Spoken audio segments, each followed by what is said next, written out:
saya yakin gitu ya bahwa pencalonan Ganjar Mahfud ini memenangkan hati banyak orang gitu ya.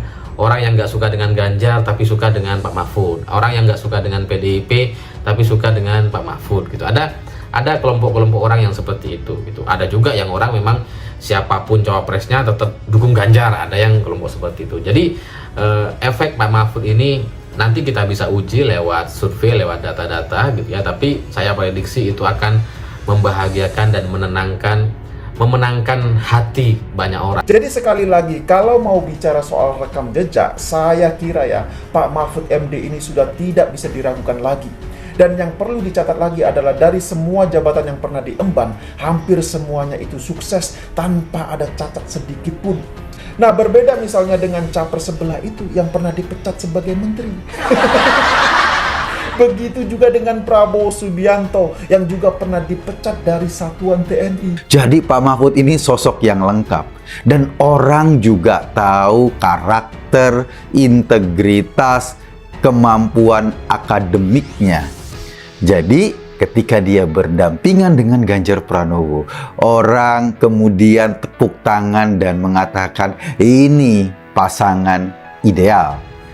Ganjar memang sejak dulu itu adalah salah seorang pejabat yang sangat konsisten untuk menegakkan hukum, memberantas korupsi, anti intoleransi, menjunjung pluralisme dalam pemerintahannya. Dan nafas yang sama, nafas yang senada kita juga kenal yang sejak dulu dipraktekkan oleh Pak Mahfud MD.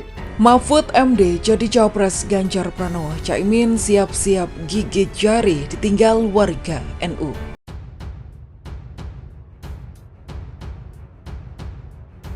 Ketua Umum PD Perjuangan Megawati Soekarno Putri telah secara resmi mendeklarasikan Menko Polhukam Mahfud MD sebagai cawapres untuk Ganjar Pranowo pada Rabu 18 Oktober. Hari ini Rabu tanggal 18 Oktober 2023. Saya dengan mantap kini saya telah mengambil keputusan.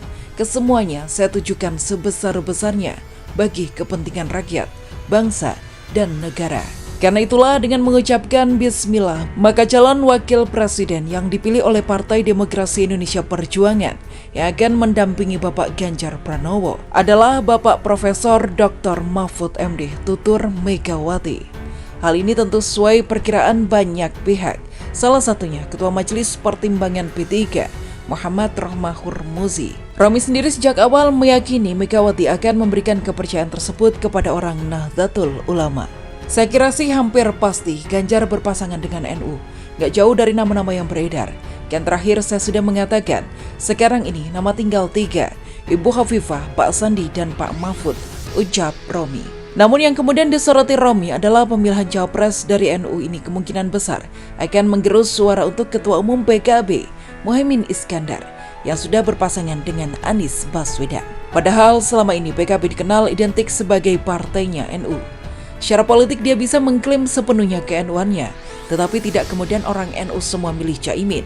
Kalau bahasanya, Gus Yahya, Ketua Umum PBNU sekarang. Saya NU, saya bukan PKB. Ini kan tinggal dihitung berapa banyak, tutur Romi. Kalau survei kita anggap representasi populasi, Kompas mengatakan 40% warga NU yang ada di Indonesia ini, PKB dapat 9%, P3 5%, sehingga masih banyak warga NU yang ada di tempat lain, sambungnya. Karena itulah menurut Romi, bisa jadi suara warga NU tidak sepenuhnya ditujukan untuk Caimin dan PKB. Apalagi bila rival politik mengusung figur NU yang punya pengaruh besar. Jadi memang lebih banyak orang NU yang di partai lain meskipun di situ terkonsentrasi yang di P3 dan PKB. Sehingga kalau Ibu Mega sekarang mengambil orang NU atau representasi NU, saya kira akan mendapat pecahan yang paling besar. Jelas Romi, sambil menambahkan bahwa sosok Caimin lebih dikenal dari segi politiknya, alih-alih NU dan nilai keagamaannya.